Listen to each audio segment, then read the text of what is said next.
Hello, folks. I'm hoping a few more people jump onto this call. I'm Nancy, and I am delighted to be talking to Julia Gregory, who is a devotee of is it a sport or an activity of canine freestyle?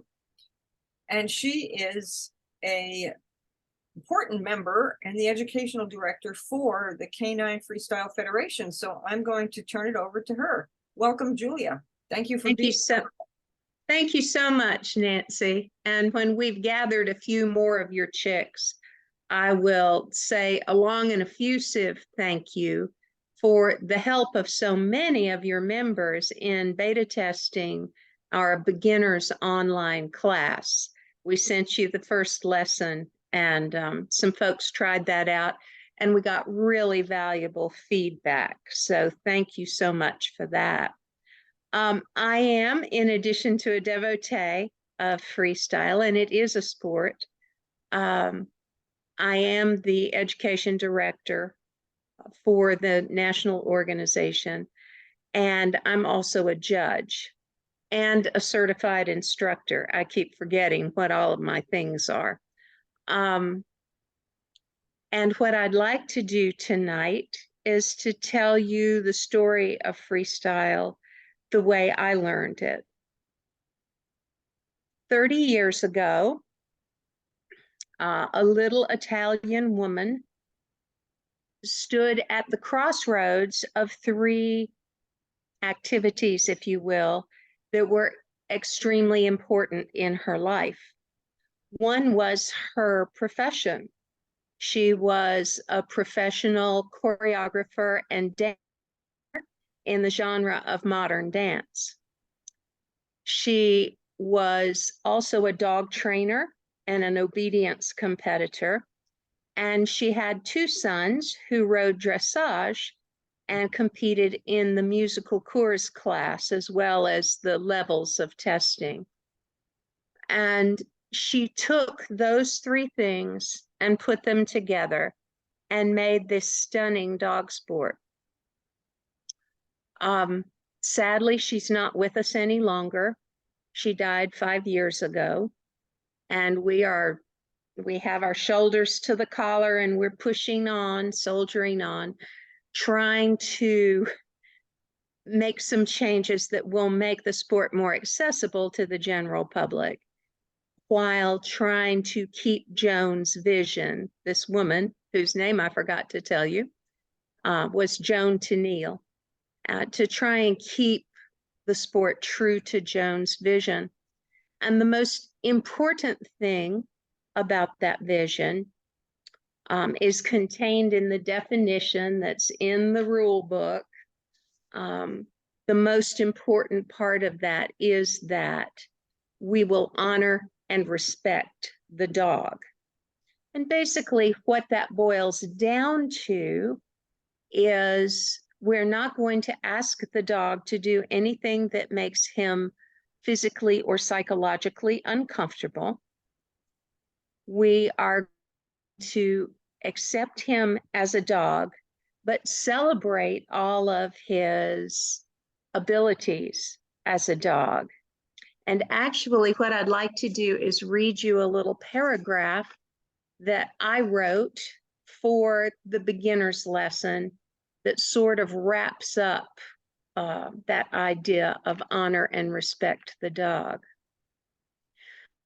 Dogs will refuse to make movements that make them physically or psychologically uncomfortable. Dogs will also joyfully offer movements and behaviors that they enjoy. The intelligent handler watches for both, discards the first, embraces the second, and so honors and respects the dog. But there's lots more in the definition. I'm not going to read that to you. If you're interested in the official definition of Canine Freestyle Federation freestyle dog work, you can go to that website and read the definition for yourself. Our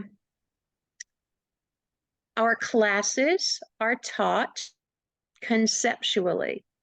there are concepts in choreography, and I'll share my favorite concept with you in just a moment, but some of them are very basic. For us who must succumb to gravity on this planet, all movement is forward, backwards, sideways, or around.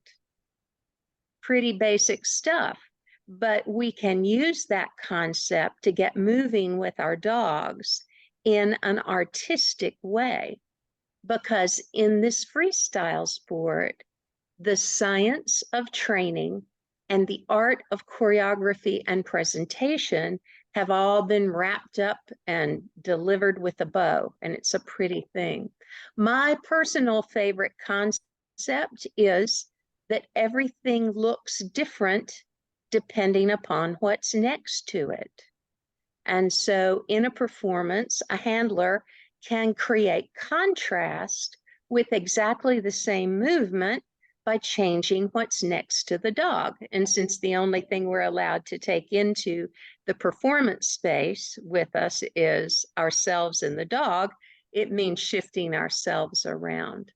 So our classes are taught conceptually. There's a concept at the beginning of each class that's explored in 3 sections. The first is technical. How do you train the dog to heel in a way that works in freestyle? How do you train the dog in lateral movement, in backwards movement, in around movement? That's the technical portion.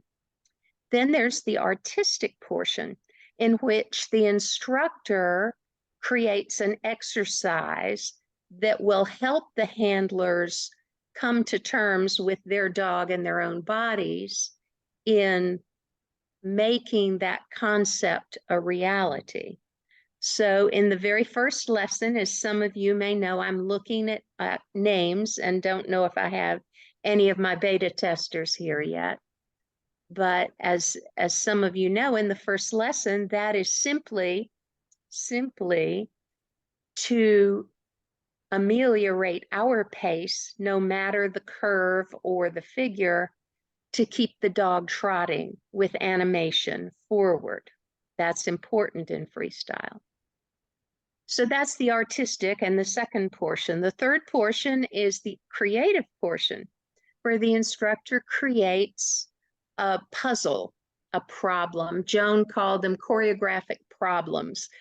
That sounds so negative to me. I mean, in elementary school mathematics, we don't call them math problems anymore. We call them math puzzles.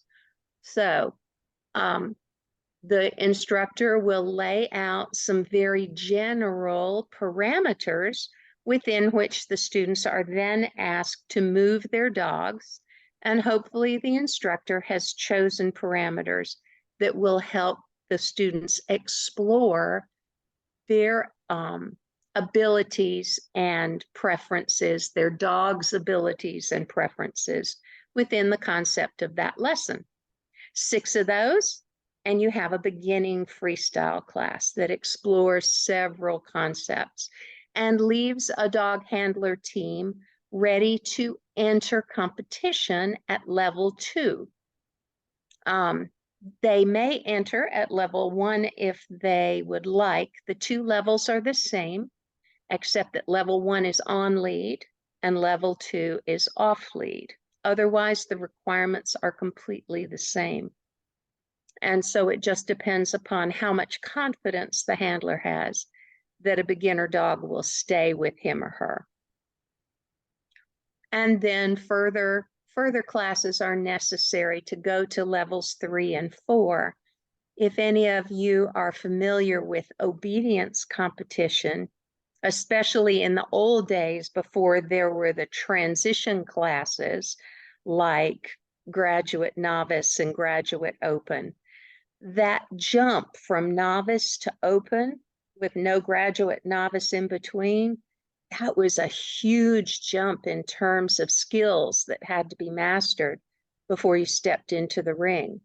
And the jump between levels 2 and 3 in freestyle are similar, because now the demands on the handler's choreography change. the handler in choreographing a level 1 or 2 performance simply needs to keep the dog trotting forward, an animated trot that matches the beats per minute of the music chosen, to go in to alternate straight and curved lines, to do here. Let me read it out of the rules. The requirements are amazingly easy. Right or left side, right and or left side heeling, front work, pace changes, turns and or pivots. And I'm here to tell you that if you stay in the performance space, you made some kind of a turn. And then circles or serpentines or spirals. So simple requirements, very simple movements. And judges don't like to see a lot of frou-frou thrown in there. They want to see those requirements used to show the dog to his best advantage. This sport is all the dog, but it's still a sport where the handler has a say. And so there's this dangerous thing that can happen where the handler takes over and tries to force the dog to do things the dog doesn't want to do, or visually overfaces the dog by choosing her movements inadvisedly. And that jump from 2 to 3 then is big, because the choreography changes, the complexity of the music changes, and it's grand fun. I'm afraid I'm making it sound hard. It is not an easy sport. It's not a sport where the dog requires no training. The dog requires at least as much training as the obedience ring. But the thing that makes it, for me, more fun than obedience, and I currently have the best obedience dog I've ever had, and she's making obedience fun for me. But with all my other slightly more reluctant dogs, freestyle has been more fun because I can train them. But then if they did something a little wonky on a maneuver, I had probably my best dog to date, but this little girl's about to pass him, I think, who forged badly a lot. And I simply made sure he had a good around command. And we turned that forge into a signature movement. He would heel beside me. He'd get out in front of me. I'd tell him, go around. He'd go around me, come up beside me again, and I never stopped walking. I could walk straight lines. I could walk curves, and he would circle me kind of like a shark, only not quite so sinister. And so that's the kind of giving to the dog, making the dog an equal partner in the work that freestyle offers. I would love it if you all would answer questions. I see all of these muted microphones across the bottom. Oops, and there's one on top. I would love it if would, oh wait, that's not my cursor. That was not a hand raised. I thought maybe Denise had raised her hand a long time ago, but it was just my cursor.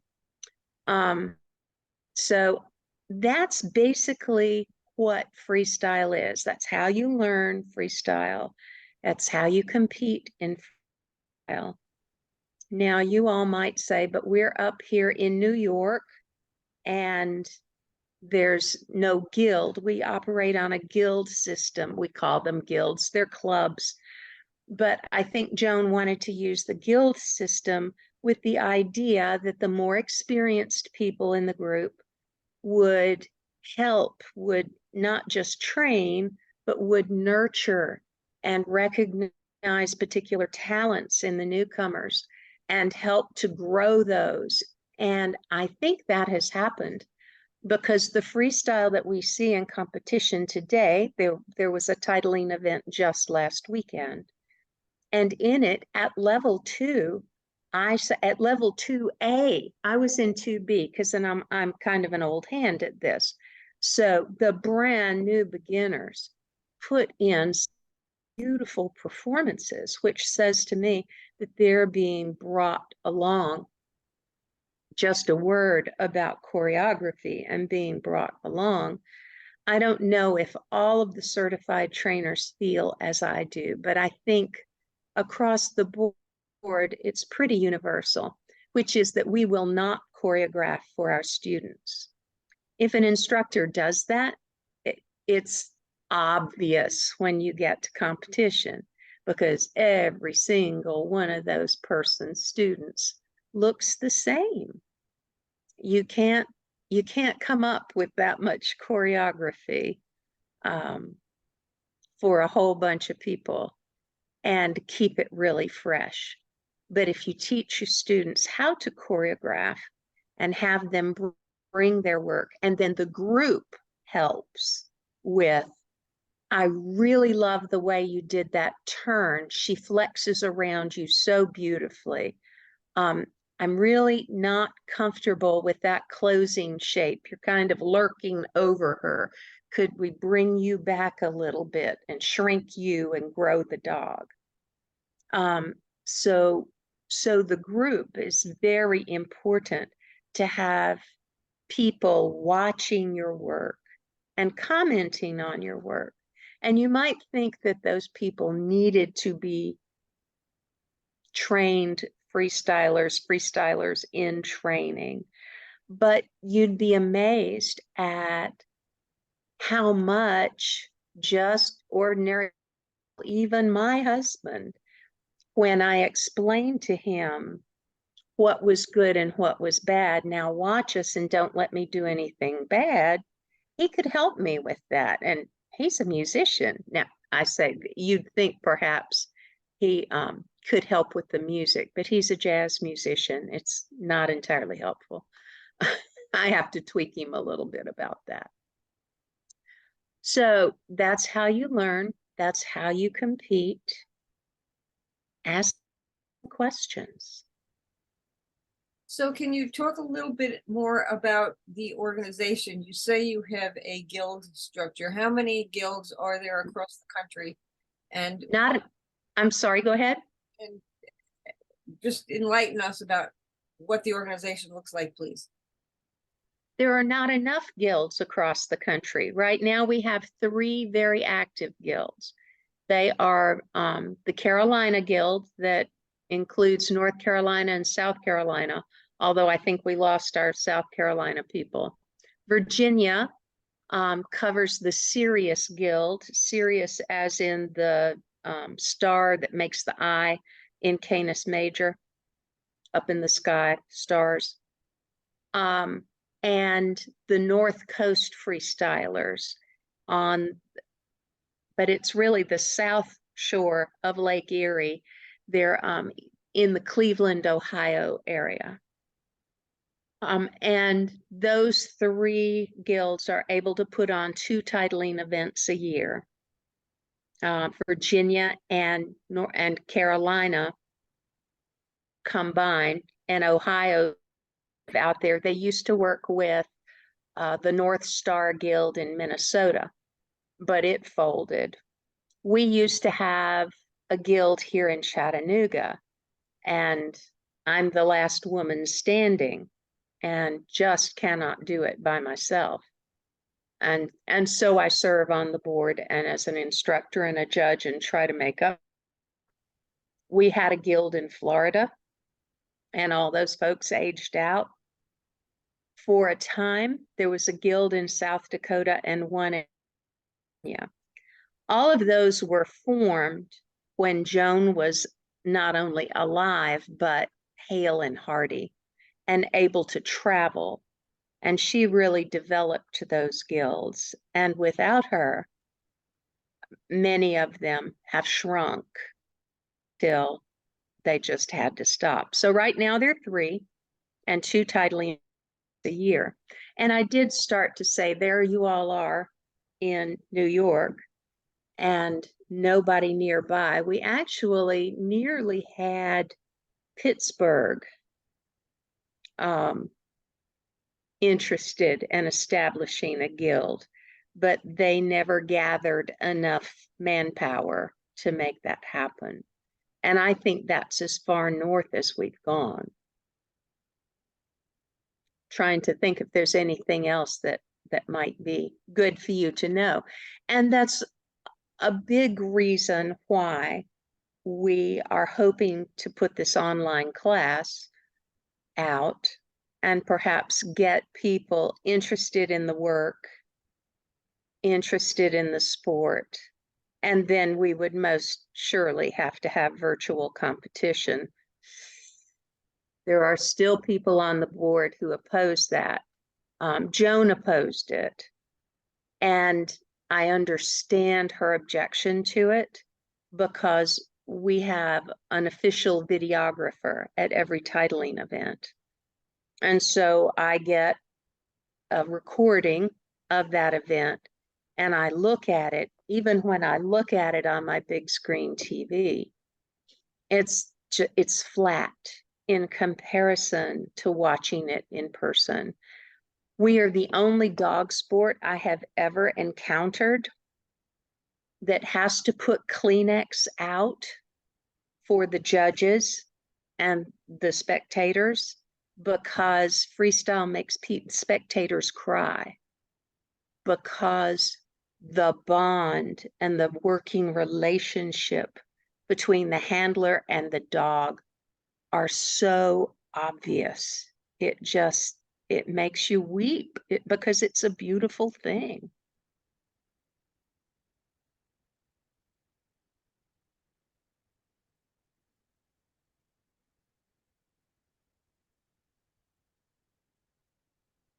I guess my concern is that if there are so few guilds left, the future of the organization seems quite tentative. Yes, it does. And yet we are fighting to keep it. And we hope that this online class will be the answer. Because without a person or even a team of people to travel and do seminars and set up guilds and then support those guilds, just moral support, I don't see how we can grow it without some dedicated wandering journeyman to start new guilds. Yeah. And alas, to the board members, it does look like having some sort of virtual titling option Oh, yeah. has to happen. Yeah, we'll bring them around. They're just a couple of people who are still hesitating about that. And I understand it, but having seen some of the virtual obedience titles that were available during COVID, and having seen some trick dog videos, I thought that the obedience videos showed the work clearly. Some of the trick dog videos make me hope that, well, I will fight to keep virtual freestyle competition from looking like trick dog, because there's nothing wrong with trick dog.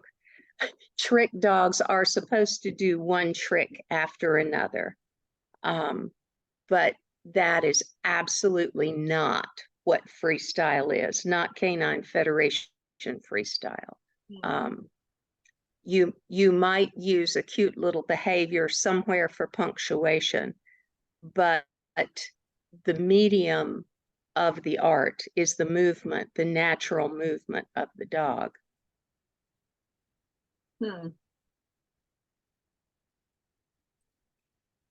So can you talk a little bit about the breeds that you see involved in the sport? Oh gosh, there's no limitation there.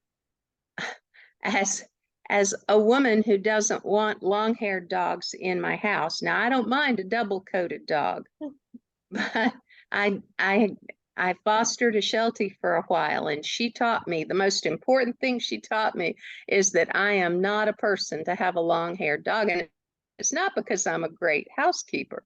It's just because I don't like breaking poop out of long hair. Um, I think I sense some camaraderie there, but I will tell you that the long flowy haired dogs, I've always said, have an advantage because you get some swooshy music, beautiful music, and a slender, graceful handler out there, and this dog with his flowing coat. And how is a cardigan Welsh Corgi supposed to beat that? Or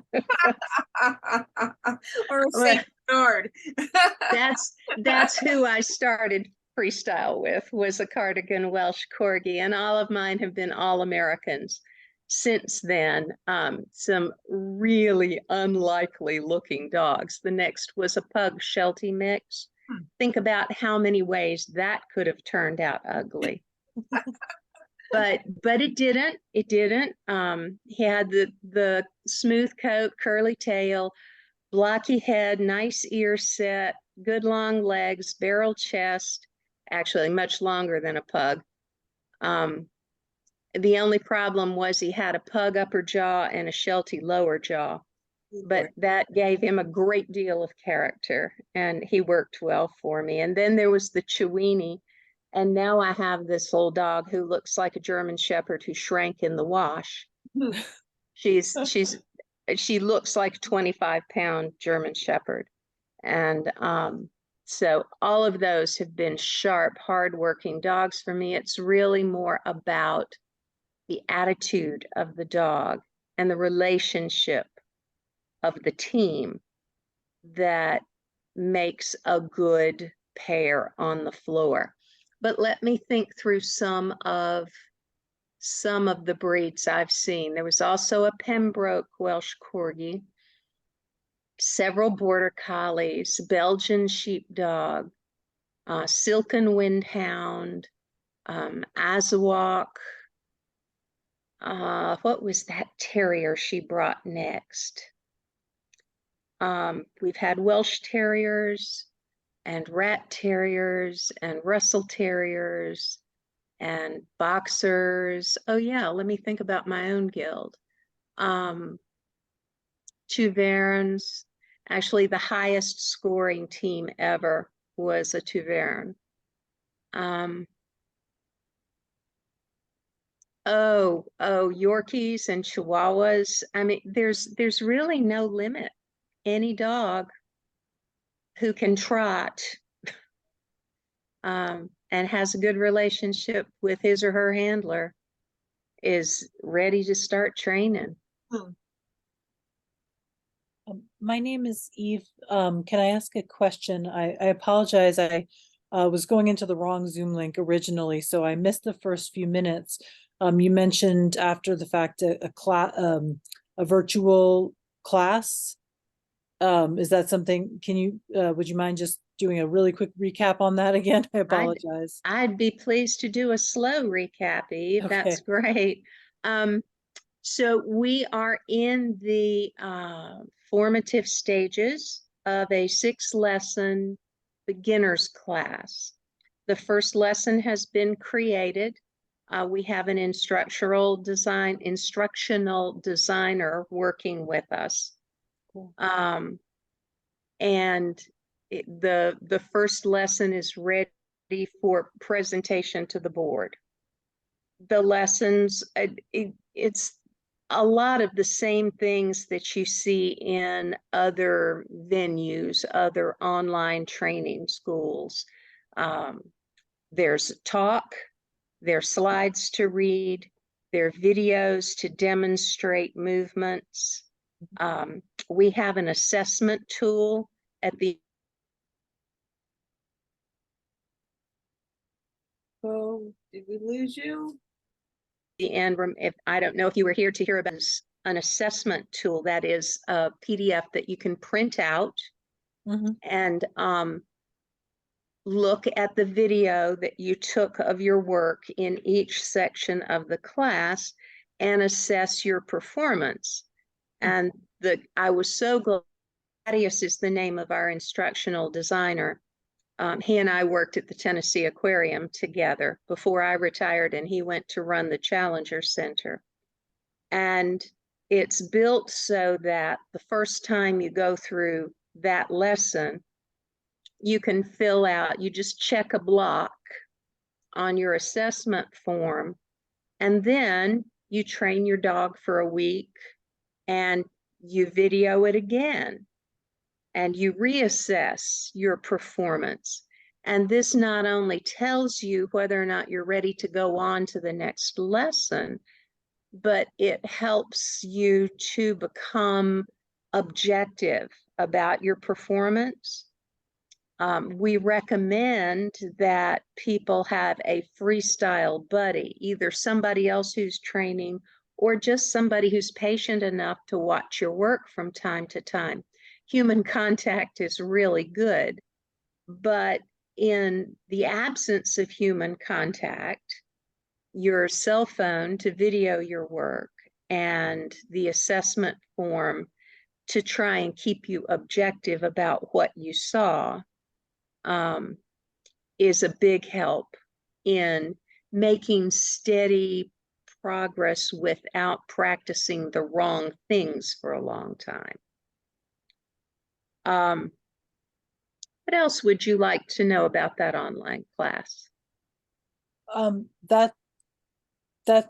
it. I'm new to this, and I have a fearful dog, so I'm just trying to figure it out and try to capitalize on things she's good at or she seems to enjoy, and she does seem to enjoy like, you know, she jumps in the air. I taught her how to spin in the air and things like that. I am not at this point skilled enough.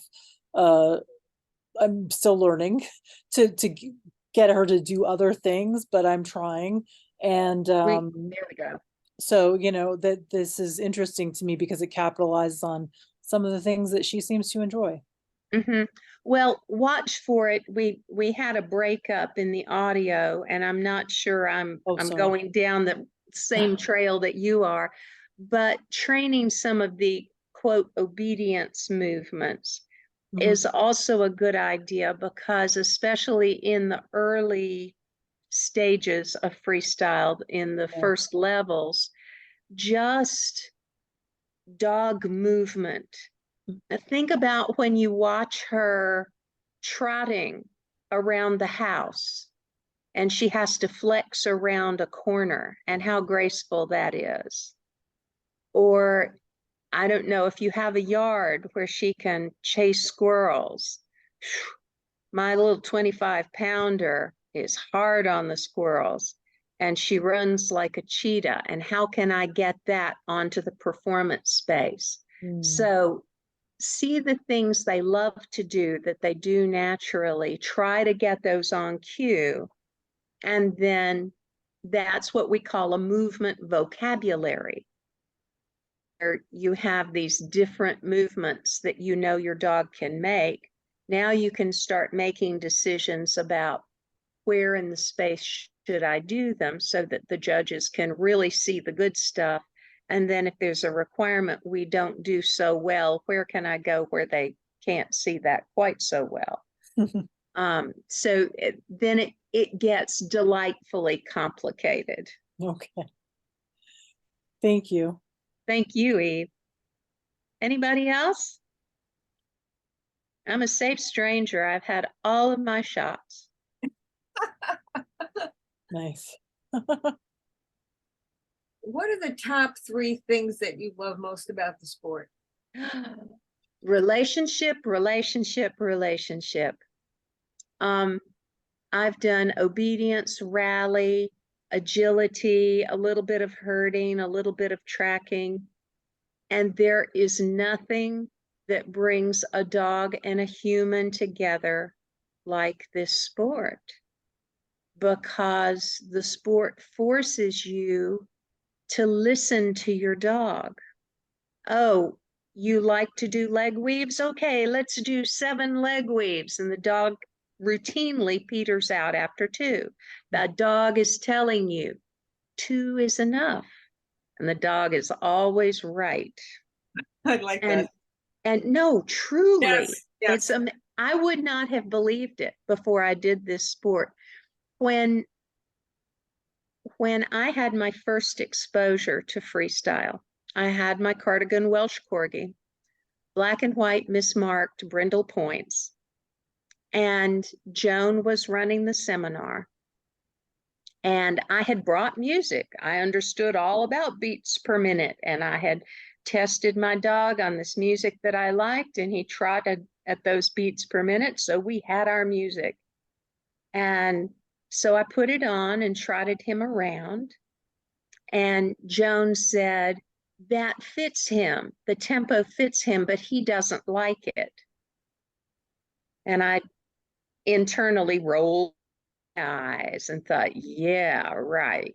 Well, she was playing a variety of music and having people come out as if they thought that their dog would look good to that, to come out and gate the dog. It's like gating the dog around the ring in a confirmation class, only we put the dog on the outside so that the dog has farther to go than we do, and we have a snowball's chance of getting through the day. I'd gone to the restroom and taken my dog with me, and I heard some music that sounded about the right tempo. And so I hurried back out of the restroom and I'm going to the ring, and all of a sudden Joan starts to yell, look at the corgi, look at the corgi. I'm thinking, oh my God, what are we doing wrong? And I look down, and my dog's not just trotting. I mean, think about what I see when I looked down into heel position at a corgi. He's not just trotting, he's swinging his shoulders because he liked the music. And that was his music for his level 2 performance. By the way, you don't have to start at level 1. If you think the leash is an impediment, you can start at level 2. So the dogs really have a preference. And some dogs have a preference. This little dog of mine, she makes music selection really hard because she'll work to anything I like. Now I say anything, that's not true. Her first piece that I used was Los Cabos from a Rippingtons CD, a Rippingtons album. And the tempo was 120 beats per minute. And I knew that because I had timed it out. Some friends picked her second piece of music. They dared me to go out on the floor and not walk to the beat of this music, which was Walk This Way. It was written for Aerosmith, and this one was performed by David Garrett on violin. I guess you still call it violin when it has a chord. Anyway, I assumed that it was 120 beats per minute because my dog, she liked it. She was slapping the floor to that music.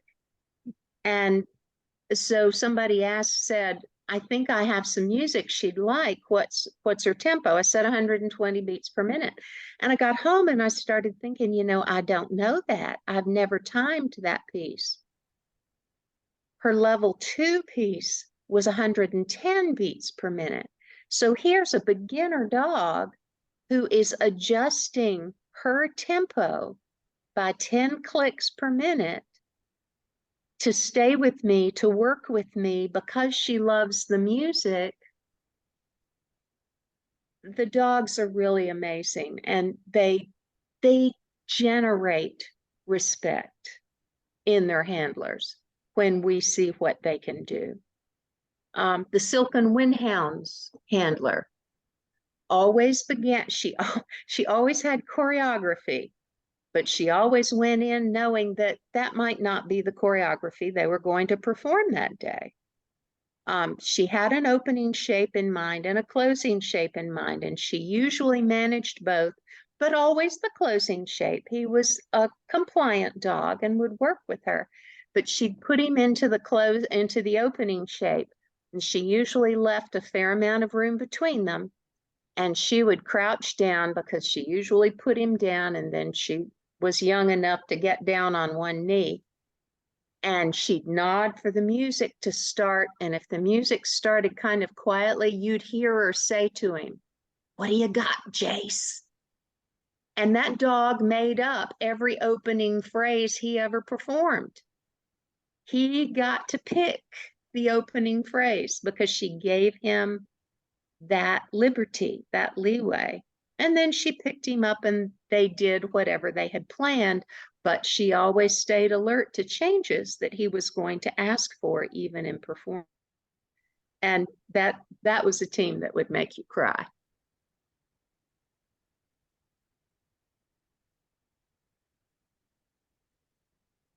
Anyone else?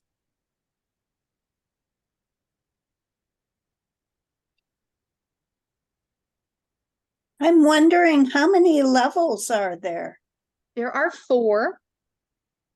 Level 1 is on lead and has all the same requirements as level 2. The only difference between the two is the presence or absence of the lead.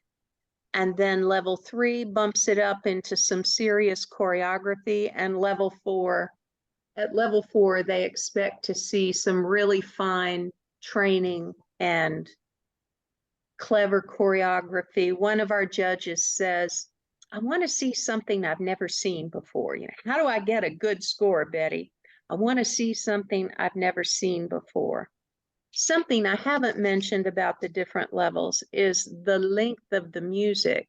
Joan was very careful not to overface the dogs. And so she made sure that beginner dogs had shorter music, shorter performances. And then as the dogs built understanding and physical stamina, she allowed the times to lengthen. So levels 1 and 2 are 1.5 to 2.5 minutes long. Level 3 is 1.5 to 3 minutes, and level 4 is 2 minutes to 3 minutes.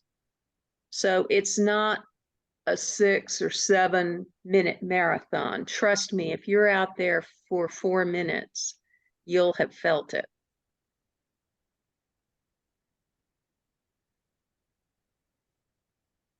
Are there any freestyle classes offered anywhere now, In-person classes, you mean?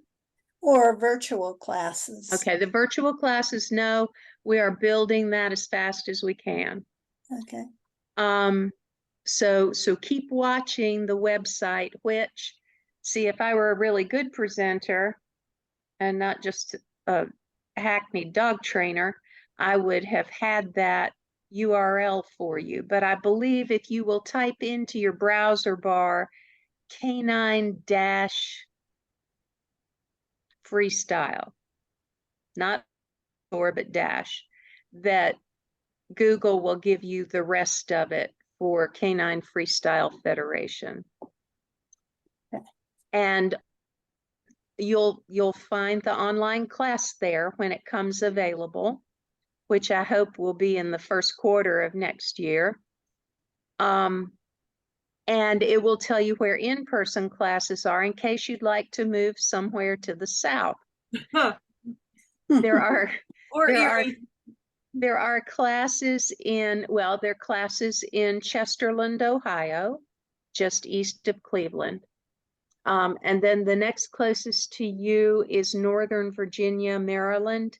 I'm not sure exactly which state their facility is in, but they have daytime classes and nighttime classes. And then there are classes in North Carolina at Winston-Salem. And I don't know what they're doing in Raleigh-Durham because their lead trainer died very suddenly of renal failure in the spring. And then we have class in Chattanooga, and I'm currently traveling to Atlanta.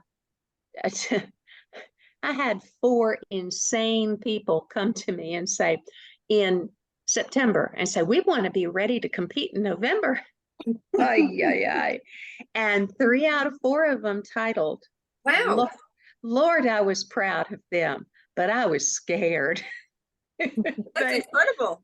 I'm calling them our fearless freestylers, but they were willing to put in the work, and they listened to what I said, and I winnowed it down to the absolute minimum. What did they have to know and practice to present in level 2? And then one of them went off the rails and entered 3, and I couldn't help her, but the other 3 qualified. So and I think that's it. So in the Southeast, well, Virginia's not really the Southeast. So that's where in-person classes are held. And if you ever find yourself traveling to any of those places, and those classes are on the website, if you ever find yourself traveling to any of those places, and you should be coming to Chattanooga because we are a fun place. Get in touch with the instructors, call the number on the website, and we'd love to have you come to a class, observe, play, whatever you want to do. Thank you. You bet. Any other questions? I've seen a lot of really good performances online for the Cruft show. I'm assuming that's the same style. No, not at all. At Crufts, the things that you mostly see are what I call the skits, where the handler wears a costume and the music suggests a storyline or a situation, and then the handler and the dog act that out. Like the dog that does CPR on the handler. And I forget it's been a while since I've watched them. I don't know if you'd recognize the older ones. And then there's heel music, which is exactly what it sounds like. They play some music that has no relation to the movement of the dog, and they heel the dog around as if it were an obedience pattern, only I guess they get to make up their own pattern. So that is not what we do at all.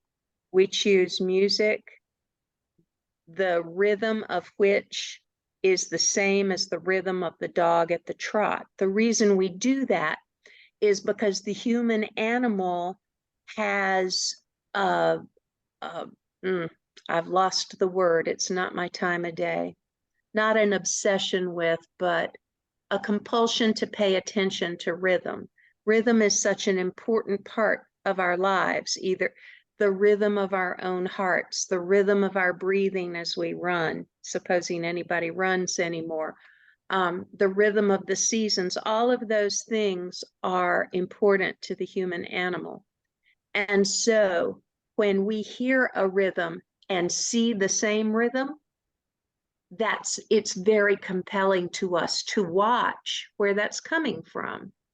So if you have a dog trotting in time to the music, you've already captured the attention of your spectators. If you have a dog trotting along with a handler who's marching along to the beat of the music, then you find yourself watching the handler, not the dog. And that's anathema in this sport. The other thing that's immediately apparent is that we don't wear costumes. We wear attire. We wear clothes that are the color that will make our dogs pop, make our dogs stand out. We try not to wear anything that's distracting because we don't want spectator attention distracted from the dog. And there are a million little things that can pull the eye away from the dog. At this competition, after the first morning, I went to one of my students and I said, "You have got to wear black socks tomorrow." She'd gone to the trouble to get black shoes, and even the sides of the soles were black. And she's a very thin woman and looks good in black leggings. And so she was wearing black leggings and a black top, but there was this much leg showing between the top of the shoe and the bottom of the leggings. And those white ankles were just flipping back and forth next to the dog. I said, Mariana, you've got to wear black socks. And she didn't have any with her. She had to steal socks from her husband, which unfortunately were sporting socks. And there was still one white logo flashing by the dog, but it was much better. So we do nothing to distract from the dog. The music we choose usually is not vocal. We don't want people to be thinking, oh, I remember when I was a senior in high school and they played that at the prom and Brian was my date and I had such a good, they're not watching your dog. They're reliving their memory of that song. So you try to find music that suits the rhythm of your dog at the trot and is perhaps a little more obscure than the most popular things. So there are a lot of things that are different. And we don't have a lot of things out on a lot of video out on the internet. Joan was very close about that. And that's because more than once she had people or organizations try and imitate this sport that she had created herself and call it something else and call it theirs. And so the video has been closely guarded and you can see some of it on the website. Thank you for asking.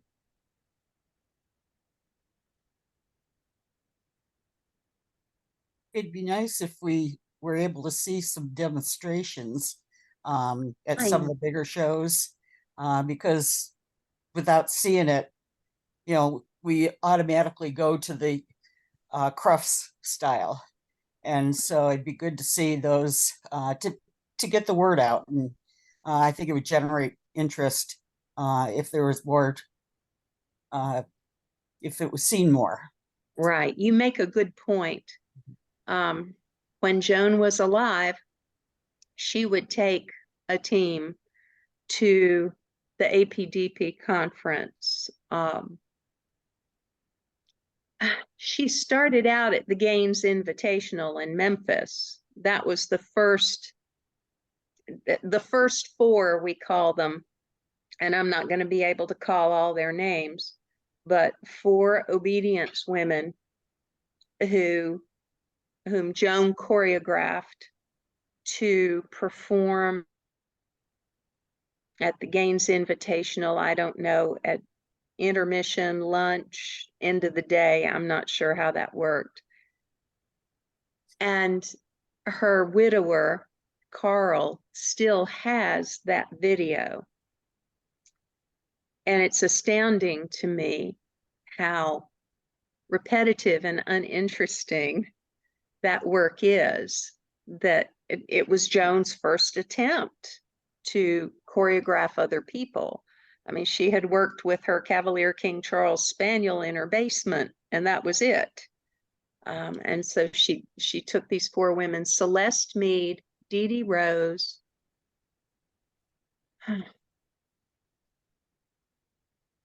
the woman, I'm sure you've seen the video with the golden who does the thing from Greece, You're the One That I Want. Dun, dun, dun. And the golden backs on the diagonal 40 feet away and through her legs. Yep. She was one of them. And then I warned you I wouldn't be able to remember them all. So 30 years ago, that's how freestyle started, and it has evolved and it continues to evolve. I'll talk to my board. You're right about having more out on YouTube. We also have to be careful about music rights. So that that makes us more cautious about just throwing stuff out onto the internet. Well, maybe demonstrations just before Best in Show goes in the ring. You'd really hit a lot of new people that way. Mm-hmm. That sounds like a good time. I'd rather open the show when there was less liver on the floor. Yeah, good point.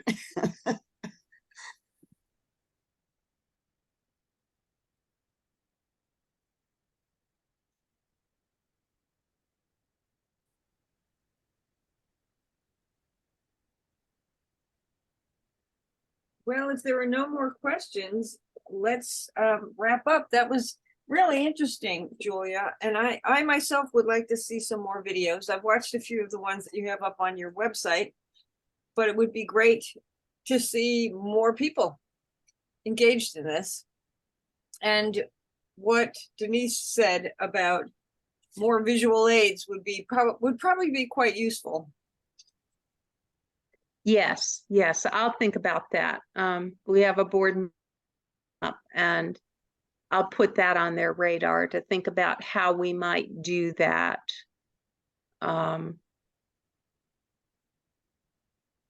Still safeguarding ourselves from Right. liability. Right. Well, ladies, it has been delightful to be with you. Now, let me see. Is any of you, did any one of you volunteer to beta test the first lesson in the online class? So I don't have any of my beta testers here. No, I do I not just got a new dog, a Cavalier, and so he's showing some interest in your talk, but I don't know if we'll do anything. We need to get used to each other first. Yeah. Congratulations on the new dog. We just Thank you.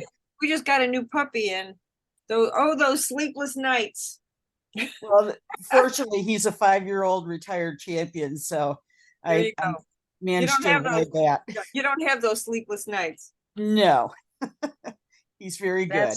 That's the way to do it. I don't do puppies if I can help it. No, I'm past that. I'm 70. I've been there, done that. Well, 14 of your number volunteered and helped us to test that first. And we're making those changes as I speak. And after the holidays, we'll launch off on lesson 2. And once all 6 of them are complete, we'll post them on our website. The first one will probably still be free so that you can try the first one out. And if you like that, then you'll be able to subscribe to the rest. That sounds like a good idea. Yeah, I'll be Only looking seemed forward to seeing fair. it. Nobody wants to buy a pig in a poke. Well, thank you so much for your time and your sense of humor and sharing all of your expertise. I so appreciate it, and I'm sure all of the attendees and the people who will watch this recording do also. It Yes, was thank you very much. absolutely my pleasure. Thank you for inviting me. Have a great evening. Thank you. Y'all Thank you too. so much. Bye now. Bye-bye. Thank you. Bye-bye.